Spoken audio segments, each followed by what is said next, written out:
Hey guys, it's your girl Dazz. Thanks for tuning into the channel.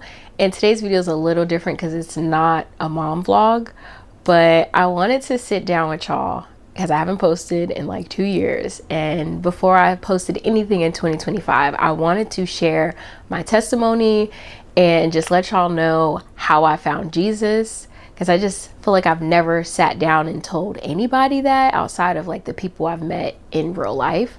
And I feel like having an audience and being a mom and a wife and being a Christian, I feel like it's important for me to, you know, if I want this big community, to let them know like what I stand for and how I even got here. So I feel like the enemy has tried to silence me a lot throughout my life, and not sharing my testimony was something God told me that I needed to do, but I've been putting it off for years now. It's like I have to do it. I can't keep delaying it because I feel like it is delaying my potential and preventing me from actually helping those I'm supposed to help with my story. So that's what we're doing today. I guess we got to start from childhood. In my childhood, I grew up with 2 sisters and my dad, and my mom was in a coma throughout my entire childhood. The exact number is 13 years. Let that sink in. For your mother or any family member to be in a coma for 13 years. And I think, oh gosh, I didn't think I would cry so immediately. I think throughout my childhood, I was just angry and confused and lost, because it's like I grew up without my mom. And I mean, growing up without a parent is hard in general, but without your mom, I think it's like life altering, because you know, she's the person that brought you into this world. I need a minute. You got it, baby. So I think the biggest thing growing up without her was just being angry with God and not understanding, you know, why going to school, everybody else has their mom and I don't. I just never really understood why that was the case. So I always questioned and I always prayed, like, you know, God, wake up my mom from the coma. And I think in high school, because my mom did pass away in 2016, and that was my senior year of high school, I think that really just like rocked my world, because it was like I've prayed so much for her to wake up and that just didn't happen. So from high school, it was kind of just like I just went like deep, so far away from God, just running away from him. And it led me to so many things that just is of this world. I smoked a lot of weed. I went to parties. I was in a really like bad relationship that was just super toxic. And I think like I was genuinely lost, and I have a tattoo to prove that I was lost, because it literally says lost, and I actually can't stand that tattoo now. But I was just searching for my purpose, my meaning in life. Why am I even here? What am I supposed to be doing? But running from God just delayed all the things that I was supposed to be doing. But like I said, I was angry, I was hurt, I was confused. And, you know, my mom, you know, being in a coma for 13 years and then losing her, it was kind of just like having to like grieve it all over again. Because in a way, you kind of just feel numb to a situation when something's not changing. I just tried to numb myself and not feel anything. But the biggest thing that I was feeling was just deep sadness and anger. And I had a bad attitude to go along with it, because I was just mad at the world. I was angry at God, but then it got to a point where I was like searching for like this higher power.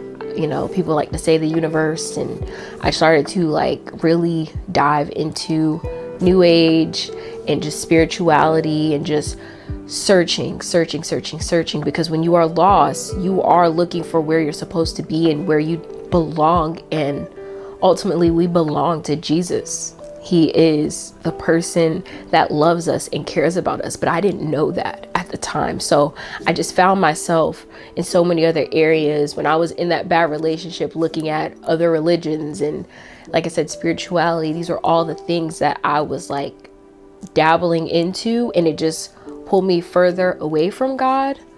And two really big things where it made me realize like I actually need Jesus, the God that my mom talked to me about, the God that my dad talked to me about.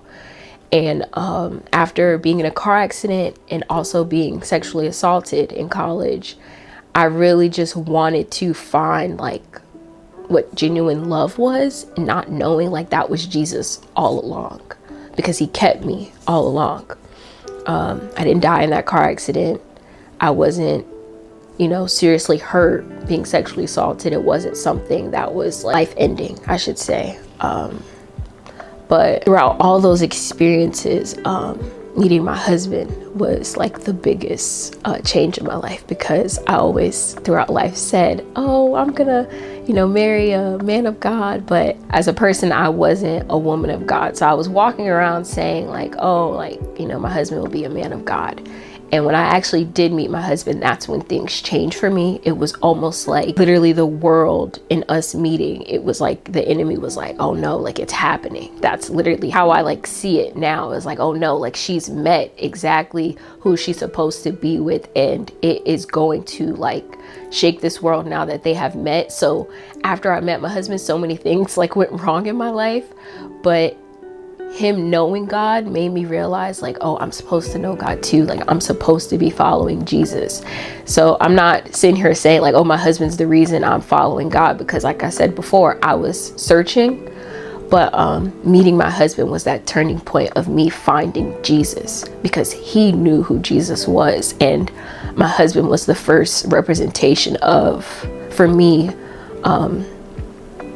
what Jesus actually looks like on a person. So like when I saw my husband, it was almost like you saw like the spirit of Jesus on him. When I got into that car accident, I remember texting him and telling him like, hey, like I just got into a car accident, and he prayed over me. And I had never, out of all the guys I've dated, had a man pray for me outside of my dad. It just like took me back, because I was like, this man like barely knows me. So it's like, what like he just prayed for me. And to me, like that was like a different form of love I just never had before. And after that, I had to make sure I was like the woman he also wanted, because I was like, I cannot mess this up. This is like the guy that I didn't even know I wanted, but God knew exactly who I needed. So I could say that was like a really big turning point of how I came to Jesus.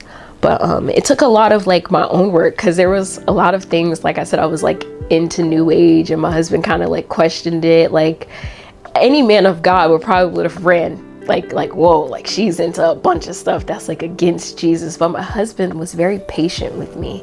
It was almost like he knew he was supposed to be like, it's okay, she's going to change. It was like he was trusting God to know like I was going to get there, and I wasn't going to stay where I was. So that's why I say like the enemy was kind of like real pissed off that we found each other. But God's plan will always prevail. Now, in 2025, married, we have a beautiful son, and finding God was the best thing that has ever happened to me outside of, finding my husband. I always say the best gifts I ever got in this life was finding Jesus. So my salvation, my marriage, and being a mom. Oh gosh, I'm gonna cry again. Being a mom, I feel like it's like the biggest thing I was supposed to be doing outside of, being a daughter in Christ and being a wife. But growing up without my mom really has like shaped how I am as a mom.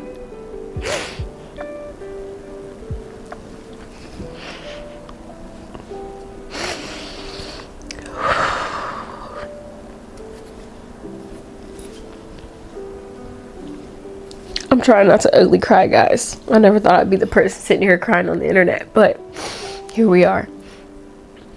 But being a mom to my little boy is like my favorite thing to do.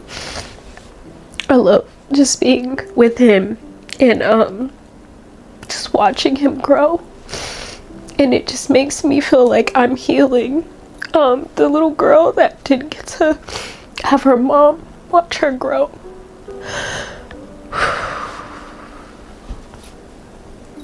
And I don't take it for granted, and I'm so grateful that the plan that I had for myself didn't succeed. Go, baby. Thank you, honey. If you're somebody who is, you know, searching and you feel lost and you feel confused and you don't know what your next steps are, I just want to encourage you that it gets better. But trusting Jesus isn't just something that I feel like people say. It's true. When you trust Jesus and when you give him a chance to unharden your heart and to let his love pour out on you in your life, it is life altering, because he is the one who came and died for us and rose again so we can be with him in eternity. And I'm just so grateful that he always just kept knocking on the door and just coming back looking for me, because the saying of like he leaves the 99 to get the one, I truly believe that's exactly what he has done for me, and I know for a fact that he will do that for you, because like I said, I went through so much just looking for looking in all the wrong places, when all I had to do was look to Jesus and look to, you know, what my mom taught me. She always taught me the Lord's Prayer, and I would always say it before bed, but I didn't know how deep that was embedded into my heart. But now, as an adult and as a mom and as a wife, I realize like the things that we teach our children from the Bible, it's not just words on a page. It is true. It is the living word of God. It is what he wants us to know. And I just want y'all to try Jesus, and I promise you will not regret giving your life to God. So I just want to thank you guys for watching, if you like stayed to the end of this video, and I hope this encourages somebody. Our toddler's awake. I hope this encourages somebody to, you know, really turn to God. And if you have any questions or you want to reach out to me, please feel free, comment down below, DM me on Instagram. I'd love to talk, you know, personally with you guys and hear what you're going through and how God could change that. And yeah, just reach out. And thanks for watching. Make sure you like, comment, share, and subscribe.